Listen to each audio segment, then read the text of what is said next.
The Great Hall of the Galactic Council was silent. Hundreds of alien species sat in their seats, watching the small silver-skinned woman standing alone in the center of the room. Her name was Yeli, and she was the last hope of her people. Yeli's hands were shaking. She had not slept in many days. Her beautiful silver skin, which once glowed like moonlight, was now dull and gray. Dark circles sat under her large purple eyes. She looked like someone who had seen too much death. "Please," she said, her voice breaking. "The Valori people are dying. We need help." The council members shifted in their seats. Some looked away. Others whispered to each other. Nobody wanted to speak first. Yeli continued. She told them about the devouring swarm. She told them how the enemy ships appeared in Valori space 3 years ago. At first, there were only a few. The Valori military destroyed them easily. But more came. And more. And more. The swarm was not like other enemies. They did not want land or resources or power. They wanted only one thing: to eat. They ate everything: metal, rock, plants, animals, people. Their ships were alive, made of dark, twisted flesh and bone. Each ship carried millions of small creatures called drones. The drones poured out of their ships like water and consumed everything they touched. 12 of our worlds are gone, Yeli said. Eaten. Nothing remains but empty rocks floating in space. 4 billion of my people are dead. She pressed a button and a hologram appeared above her head. It showed a beautiful blue and green planet covered in forests and oceans. Then the image changed. The same planet was now brown and gray, dead. The oceans were gone. The forests were gone. Everything was gone. This was Villa 3, Yeli whispered. My home. I grew up there. My parents lived there. My childhood friends lived there. Now they are all gone. Tears fell from her purple eyes, but she kept speaking. We are not a warrior species. We are farmers, artists, teachers. We never wanted war. But war came to us anyway. Our military has fought bravely, but we cannot win. The swarm is endless. For every ship we destroy, 10 more appear. She looked around the room, meeting the eyes of every council member. Our home world, Vela Prime, is the last planet we have.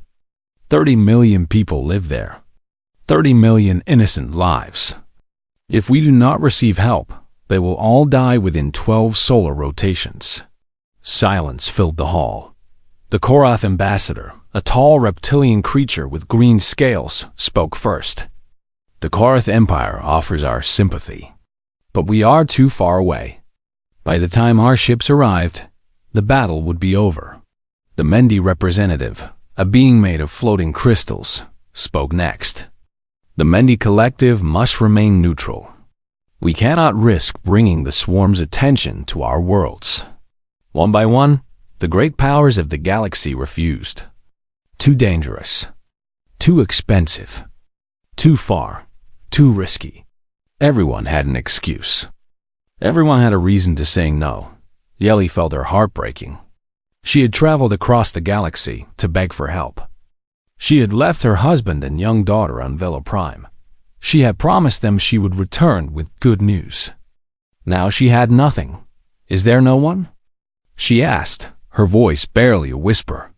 Is there no one in this entire galaxy who will help us? More silence. Then a voice came through the speakers. It was rough and unclear, coming from very far away. We will help. Every head in the council turned. The transmission was coming from a small system on the edge of the galaxy. A system most species considered primitive and unimportant. A yellow star with 8 planets. The third planet was called Earth. The hologram flickered and a human face appeared. He was an older man with gray hair cut very short. His skin was weathered, his eyes were dark brown, and deep lines marked his face.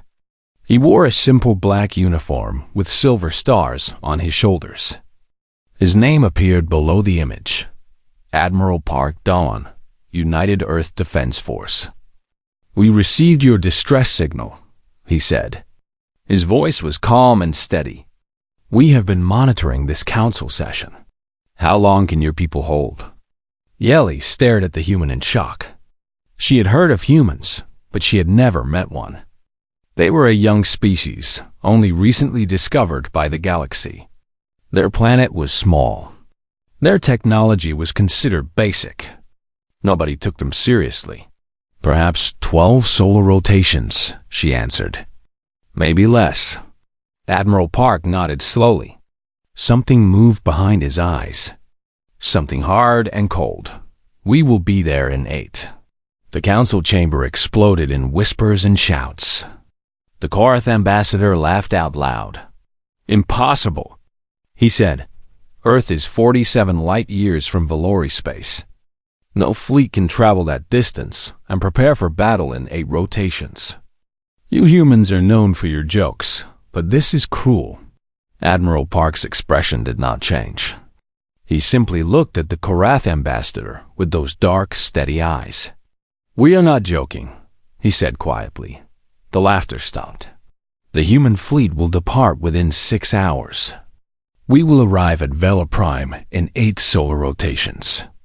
Ambassador Yeli, please return home and tell your people to hold on. Help is coming." Yeli felt tears flowing down her face again, but this time they were tears of hope. "Why?" she asked. "Why would you help us? You do not know us. We have nothing to offer you. We cannot pay you." Admiral Park was quiet for a moment. When he spoke again, his voice was softer. 300 years ago, my ancestors lived in a small country on Earth. A great war came. Many people died. Other nations came to help us, not because we could pay them, but because it was the right thing to do. We never forgot that kindness." He paused. "Humanity does not abandon the desperate. We will see you soon, Ambassador." The transmission ended. Yeli stood alone in the center of the council hall, surrounded by the confused murmurs of 100 alien species. She did not understand humans. Nobody in the galaxy did. But for the first time in 3 years, she felt something she had almost forgotten. Hope. The message spread across Earth like fire. In every city. On every continent, screens lit up with the same words: "Emergency fleet mobilization. All reserve personnel report immediately." This is not a drill. Commander Kang Jisoo was standing in a quiet cemetery in Seoul when her communicator buzzed. She was visiting her grandmother's grave, as she did every year on this date. The old woman had been a soldier too, long ago. She had taught Jisoo that true strength was not about fighting. It was about protecting those who could not protect themselves. Jisoo read the message. Her jaw tightened. She knelt down and placed her hand on the cold stone. "I have to go, grandmother," she whispered. "Someone needs help. I know you understand." She stood up, straightened her uniform, and walked away without looking back. 600 kilometers south, in the port city of Bizen, Chief Engineer Bika was at a birthday party. Her daughter Minji had just turned 7 years old. The little girl was wearing a pink dress and a paper crown. Cake and candles sat on the table. Family and friends filled the small apartment with laughter and noise. Hana's communicator buzzed. She read the message and felt her heart sink. "Mommy?" Minji looked up at her with big, curious eyes. "What's wrong?" Hana smiled, but it was a sad smile. She knelt down so she was at eye level with her daughter. "Mommy has to go to work," she said softly. "Some people far away need my help." "But it's my birthday," Minji said. Her lower lip trembled. Hana pulled her daughter into a tight hug. She could feel the little body shaking. "I know, baby. I'm so sorry. But there are children out there who are very scared right now. Their homes are being attacked by bad things. If mommy doesn't help, those children might not have any more birthdays." Minji was quiet for a moment. Then she pulled back and looked at her mother with serious eyes. "Okay," she said. Go help them, Mommy, but come back. I promise, Hana whispered. She kissed her daughter's forehead, wiped her own tears, and left before the candles were blown out. High above the earth, beyond the blue sky and white clouds, the moon hung in space like a pale pearl. But the moon was no longer empty. Massive shipyards floated in its orbit, hidden from the galaxy's eyes. Inside those shipyards waited the greatest secret in human history. The Black Armada. Captain Yun Tai Wu stood on an observation deck, watching the fleet come to life. Ship after ship powered up their engines. Running lights blinked on like awakening eyes. The sound of machinery filled the stations as thousands of crew members rushed to their posts. Tai Wu had served in the human military for 20 years. He had fought in the border conflicts on Mars. He had led rescue missions in the asteroid belt. He thought he had seen everything, but he had never seen anything like this. The Galactic Council believed humanity had 47 military ships. That was the number humans had shown them. That was the number in all the official records. It was a lie. Humanity had learned long ago that the universe was dangerous.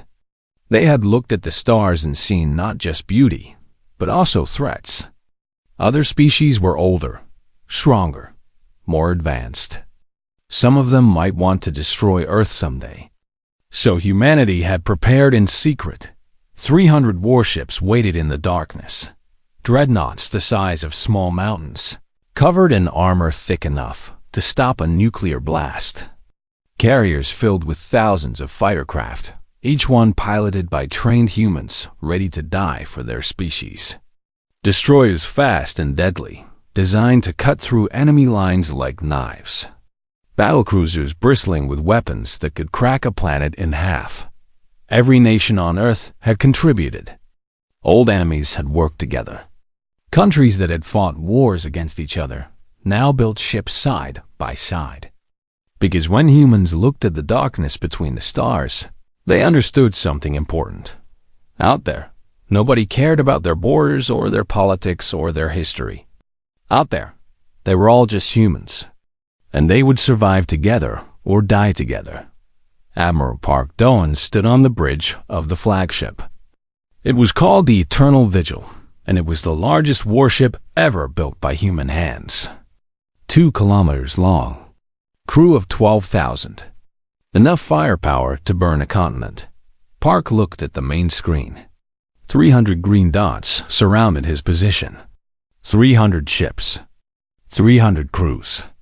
Over 200,000 human beings, all ready to fly across the galaxy to save a species they had never met. Fleet status? He asked. Commander Kang's voice came through the communication system. She was aboard the battlecruiser Silent Thunder. All ships report ready, Admiral. Weapons are hot. Engines are green. Crews are eager. Park allowed himself a small smile. Eager. Yes, that was one word for it. Humans had spent thousands of years fighting each other. They knew war like they knew breathing. They had invented countless ways to kill, countless strategies to win, countless technologies of destruction. It was not something to be proud of, but it was something to use. All hands, Park spoke into the fleet-wide channel. His voice reached every ship, every crew member, every beating human heart. This is Admiral Park. In a few minutes, we will enter hyperspace. We will travel farther than any human fleet has ever traveled. We will face an enemy that has destroyed entire civilizations. He paused. I will not lie to you. This will be hard. Some of us will not come home. But there are 30 million innocent people waiting for us. They have no one else. They sent a message into the void, hoping someone would answer. We are that answer. On every ship, crew members stood a little straighter. Hands tightened on controls. Hearts beat faster. The galaxy thinks we are weak, Park continued. They think we are primitive. They think we are nothing. Today, we show them who we really are. Today, We show them what humanity can do when we fight together. Today, we show them why they should never threaten our friends. He took a deep breath.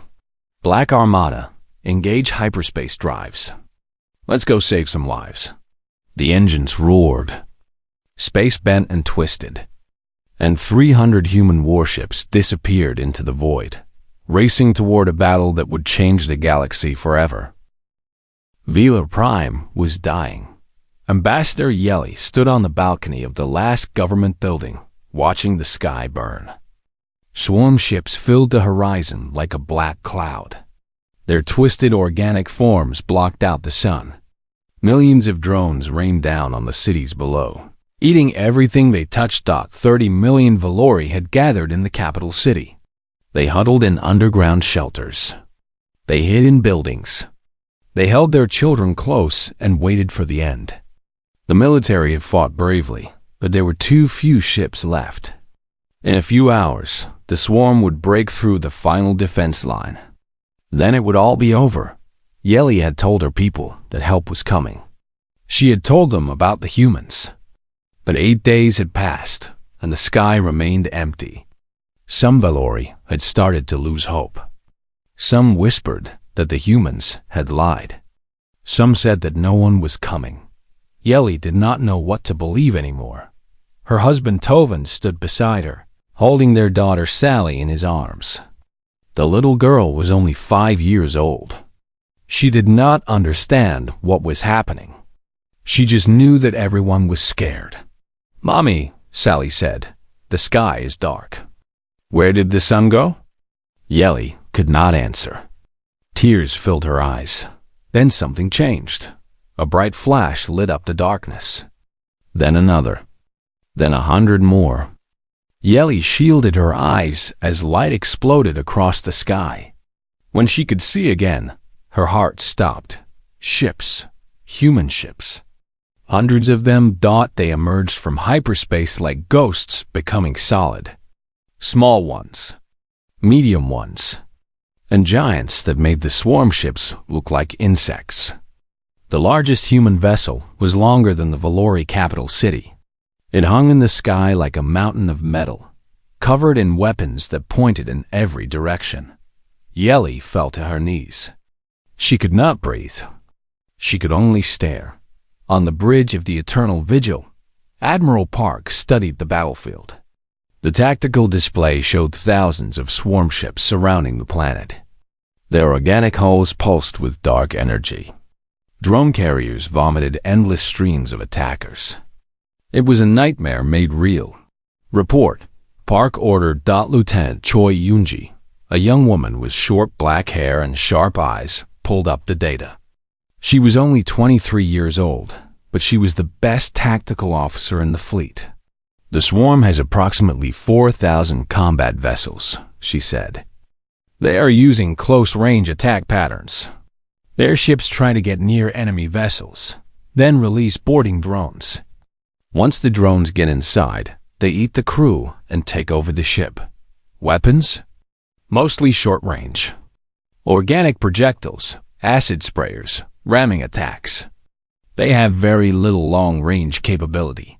Park nodded slowly. The swarm had survived for thousands of years by overwhelming their enemies with numbers. They had never faced a species that could fight from a distance, until now. "All ships," Park commanded, "maintain distance of 500 kilometers. Do not let them get close. Begin bombardment pattern Alpha 7. 300 human warships spread out in a perfect formation. Their weapons locked onto the swarm fleet. Targeting computers calculated trajectories. Crew members held their breath. Fire. The galaxy had never seen anything like it. Plasma. Cannons released balls of superheated matter that burned at the temperature of stars. Kinetic accelerators fired metal rods at speeds that turned them into devastating missiles. Nuclear warheads streaked through space, leaving trails of fire. Laser batteries cut through the darkness in bright red lines. Human weapons had been designed to kill humans. They were the most dangerous creatures on their home planet. They had spent millennia developing better and better ways to destroy each other. Now all that deadly creativity was focused on a single target. The first wave of swarm ships simply disappeared. The plasma fire was so hot that their organic hulls melted instantly. The kinetic rounds punched through them like paper. The nuclear blast consumed dozens of ships at once. The swarm had never experienced anything like this. They tried to move forward, to close the distance. But the human ships were faster. Every time the swarm advanced, the humans retreated, maintaining the killing range. It was like wolves trying to catch birds. No matter how fast they ran, they could never reach their prey. Commander Kang's voice came through the communication channel. She was aboard the Silent Thunder, leading the eastern wing of the fleet. "Admiral, the swarm is breaking formation." They seem confused. "Of course they are," Park replied. "They have never fought an enemy like us. They expect their prey to panic and run or stand still and die. They do not expect us to hunt them instead." On Veloprime, the Valori watched in stunned silence. The dark cloud of swarm ships was shrinking. Explosions bloomed across the sky like deadly flowers. Pieces of destroyed ships rained down into the atmosphere, burning up in bright streaks. Little Sally pointed at the lights. "Fireworks," she said happily. Her father Tovin laughed through his tears. "Yes, baby, fireworks." Ambassador Yelly stood up slowly. Her legs were shaking. She watched the human fleet tear through the swarm like it was nothing. These were the primitive, weak humans that the Galactic Council had laughed at. These were the young species that nobody took seriously. They were destroying an enemy that had eaten entire civilizations. On the Eternal Vigil, Lieutenant Choi updated the tactical display. "Admiral, swarm losses are at 40%. They are retreating toward the edge of the system." Park's expression did not change. His dark eyes watched the fleeing enemy without mercy. "They are not retreating," he said quietly. "They are running home to their queen. They want to regroup and come back with more ships." He stood up from his command chair. "We cannot allow that. If we let them escape, they will return in greater numbers. The Valori will never be safe. No one in this galaxy will be safe. We must end this today." Commander Kang's voice came through. "What are your orders, Admiral?" Park looked at the screen showing the fleeing swarm. Somewhere out there, hidden in the darkness of space, was the Swarm Queen, the mother of all these creatures. The brain that controlled them. Kill her, and the swarm would die. "All ships," Park commanded. "Pursue and destroy. No enemy vessel escapes. We follow them to the end of the universe if we have to." The Black Armada surged forward, hunting their prey through the void of space. Behind them, on a saved planet, 30 million Valori looked up at the stars and wept with joy. The humans had come, and they had brought fire. The Swarm Queen lived at the center of her fleet. Her ship was not really a ship. It was a creature. A living thing the size of a continent, floating through space like a dark moon. Its surface was covered in twisted flesh and black bone. Millions of smaller creatures moved across its skin like ants on a body. Deep inside, connected to every drone and every ship through invisible mental links, the Queen waited. She had lived for 10,000 years. She had consumed 500 worlds. She had eaten species that built great empires, species that traveled between stars, species that thought themselves powerful and eternal. They had all become food. Now she felt something she had not felt in centuries: fear. Her children were dying. The human weapons tore through her ships like nothing she had ever seen. These small pink creatures from a tiny blue world had technology that burned and destroyed without mercy. They did not attack from close range like normal prey. They stayed far away and killed from a distance. The Queen sent more ships. They died. She sent even more. They died too. No matter how many children she threw at the humans, they simply killed them all, for the first time in her long life. The Queen considered running away. Then the human boarding ships arrived. Captain Yun Tai-Wu stood in the launch bay of the carrier Unyielding Spirit, surrounded by 5,000 Marines in powered armor. The armor was black as night, covering every part of their bodies. Weapons hung from their backs in belts. Each soldier carried enough firepower to destroy a small building. Tai-Wu was 45 years old. His face was scarred from a dozen battles. His body had been broken and repaired so many times that some of his bones were now metal. But his eyes still burned with the fire of a young warrior. "Listen up," he shouted. His voice echoed through the bay. "Our job is simple. We get inside the Queen's ship. We fight through her guards. We find the Queen. We kill her." A Marine near the front raised her hand. Her name was Sergeant Moon Jia.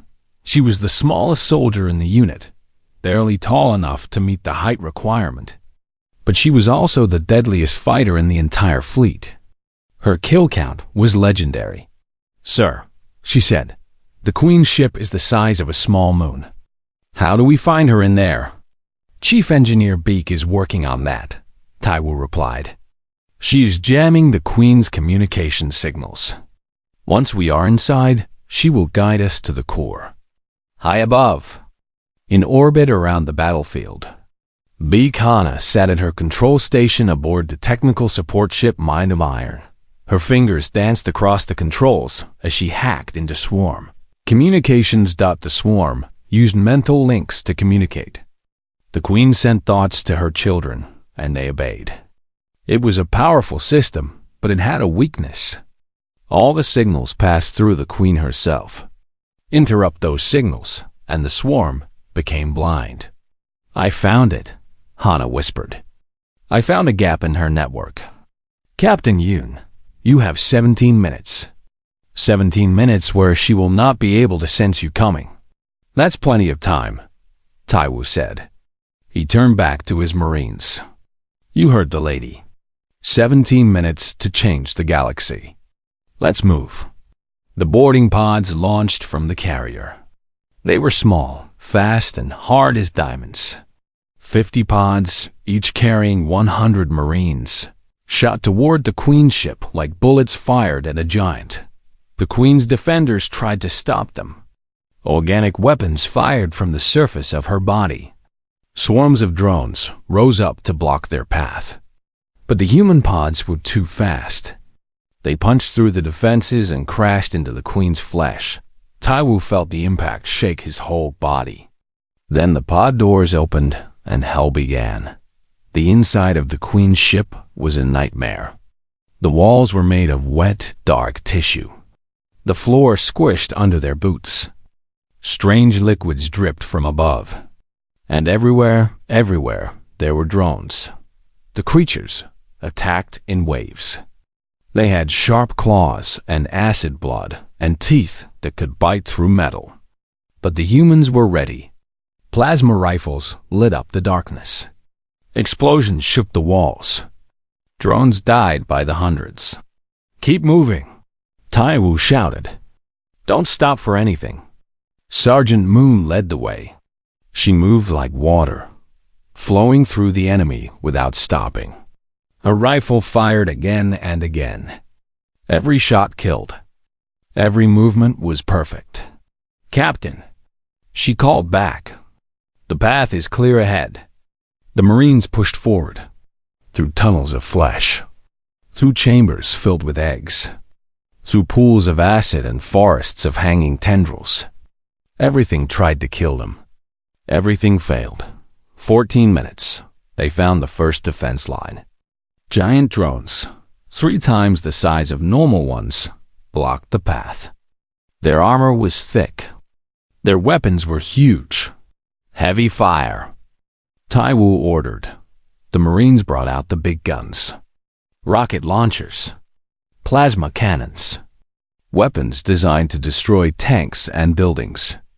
The giant drones lasted about 30 seconds. 11 minutes.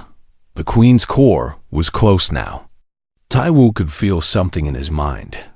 A pressure. A voice trying to push into his thoughts.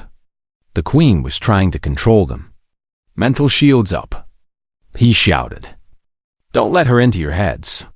The Marines activated their neural dampeners. The voice faded to a distant whisper.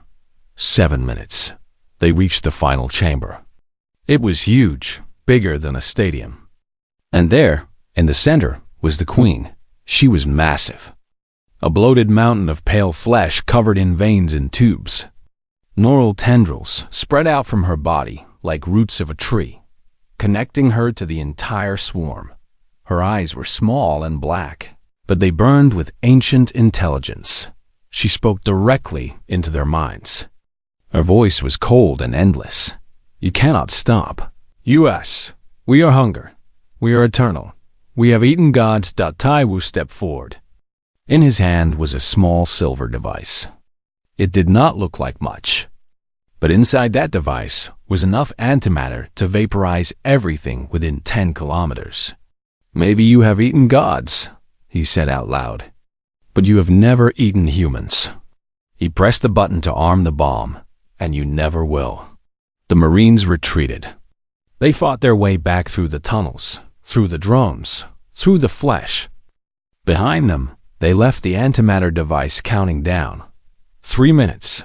Taiwu was the last one out. A drone caught his leg as he ran.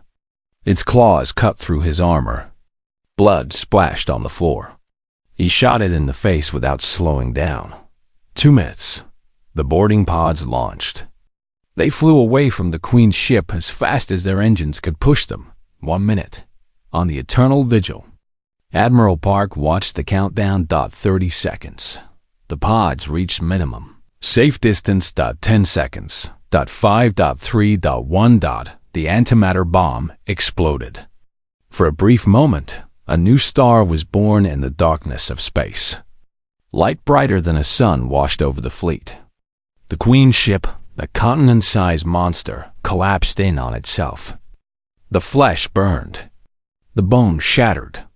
And, at the center, the ancient mind that had controlled the swarm for 10,000 years finally went silent. Across the galaxy, every swarm drone stopped moving at the same moment. Every swarm ship went dark. The hive mind was dead. The Queen was dead. And Captain Yun Taiwu, bleeding and burned but alive, was picked up by a rescue shuttle.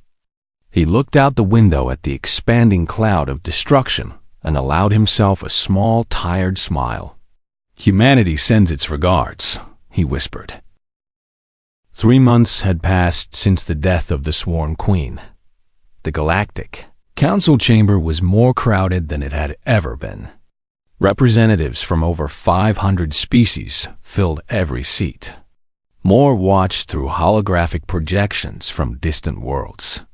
Everyone wanted to see what would happen next. Ambassador Yeli walked to the center of the room. She looked different now. Her silver skin glowed with health again. Her purple eyes were bright. She walked with confidence instead of desperation. Behind her, King, Admiral Park Dohon, and Commander Kang Jisoo. The chamber fell silent. Yeli began to speak. 3 months ago, I stood in this very room and begged for help. The devouring swarm was destroying my people. We had lost 12 worlds, billions of lives. We had nothing left to offer. We could only ask for mercy. She paused. Most of you refused. You had your reasons. Too far, too dangerous, too expensive. I understand. The galaxy is not a kind place. Everyone must look after themselves. Some council members shifted uncomfortably in their seats. But one species answered our call. One species crossed 47 light years in 8 days. One species faced an enemy that had destroyed civilizations older than their entire history. One species saved my people when no one else would. She gestured toward the humans behind her. Humanity accomplished in 87 days what the galaxy could not accomplish in 10,000 years. The devouring swarm is finished. Their queen is dead. Their fleet is gone. They will never threaten anyone again. The chamber exploded in noise. Whispers became shouts. Questions flew through the air. But one voice rose above the rest. The Korath ambassador, the same reptilian being who had laughed at the humans 3 months ago, stood up. His scales were pale with something that looked like fear. How? He demanded. How did you build such a fleet? The records show 47 ships. You arrived with hundreds. Where did they come from? Admiral Park stepped forward. He was an old man with tired eyes, but his voice was strong and clear. We built them in secret, he said simply. Over the past 150 years, every nation on our world contributed. Every human worked together. But why? The Korath pressed. Why hide such power? Park was quiet for a moment. Then he spoke, and his words reached every corner of the galaxy. Because we were afraid. The chamber went silent. When my species looked at the stars, we saw beauty.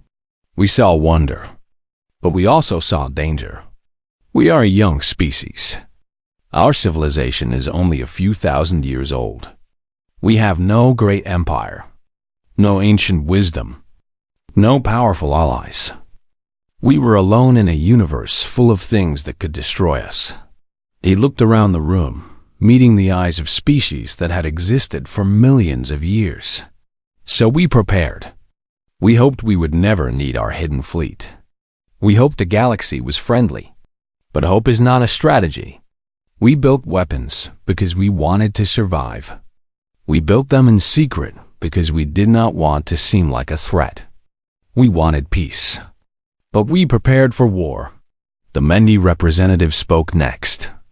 And now that your fleet is revealed, now that everyone knows what you can do, what will you do with such power? Commander Kang stepped forward. Her voice was hard as steel. We will take it home.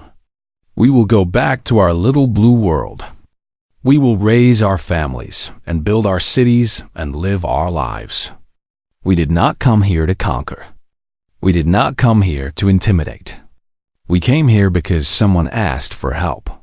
She looked directly at the Mendi. That is what we do. When innocent people are dying and they call for help, we answer. We do not ask about payment. We do not ask about politics. We do not ask about borders. We simply come. Admiral Park nodded. The Valori asked for help. They asked, and we answered. That is who we are. We do not seek empire. We do not hunger for conquest. But if anyone in this galaxy faces extinction, any species, any world, send your signal. His old eyes burned with something fierce. Humanity will come. The council chamber was completely silent. Every being in the room was looking at the humans with new eyes. These small pink creatures from a tiny world at the edge of the galaxy. They had hidden an armada that could challenge any power. They had destroyed an enemy that had eaten civilizations. And then they had offered to help anyone who needed them. For free, Doc, no one knew what to say. 6 months later, Captain Yoon Tai-woo sat on a beach in a small fishing village on Earth's southern coast. His wounds had healed, but the scars remained. He would walk with a limp for the rest of his life. The doctor said he was lucky to be alive. He did not feel lucky. He felt tired. A young woman approached him. It was Sergeant Moonjia, the deadliest Marine in the fleet. She was carrying 2 bottles of cold drink and wearing civilian clothes. Captain, she said, sitting down beside him. Or should I say, retired captain? Tai-woo smiled. Just Tai-woo now. No more ranks. No more titles. They sat together in comfortable silence, watching the waves. Do you ever think about it? Moon asked quietly. About what we did? Every day, Tai-woo admitted. Every night, I close my eyes and see that chamber. The Queen. All those drones. All those Marines who did not make it out. 37, Moon said. We lost 37 good people. I remember all their names. More silence. The waves continued their eternal rhythm. But we saved 30 million Valori, Moon said finally. And probably billions more across the galaxy. The swarm would have kept eating forever. Now they're gone. Taiwu nodded slowly. Was it worth it? Moon looked out at the ocean. Ask the Valori children who will grow up free. Ask the species who will never know the terror of seeing swarm ships in their sky. Ask them if it was worth it. On the other side of the planet, Chief Engineer B. Canna was walking home from work. She had returned to her normal job at the space station. The unyielding Spirit had been decommissioned. The war was over. When she opened the door to her apartment, her daughter Minji was waiting for her. The girl was holding something behind her back. "Mommy, look what I made." She revealed a model of the Eternal Vigil, built from cardboard and covered in glitter. It was crooked and messy, and absolutely beautiful. Hannah felt tears in her eyes. "It's perfect, baby. I want to be like you when I grow up," Minji said. "I want to help people who are scared." Hannah hugged her daughter tight. "You will, sweetheart. You will." That night, she hung the cardboard ship above Minji's bed. It was the most precious decoration in the house. In Jeonju, Admiral Park Dohon worked in his garden. He grew tomatoes and peppers and herbs. He wrote poetry about the stars. He played chess with his neighbors and told stories to their grandchildren. But sometimes, late at night, he received messages. They came from distant worlds, from species he had never met. They were always the same. "Thank you."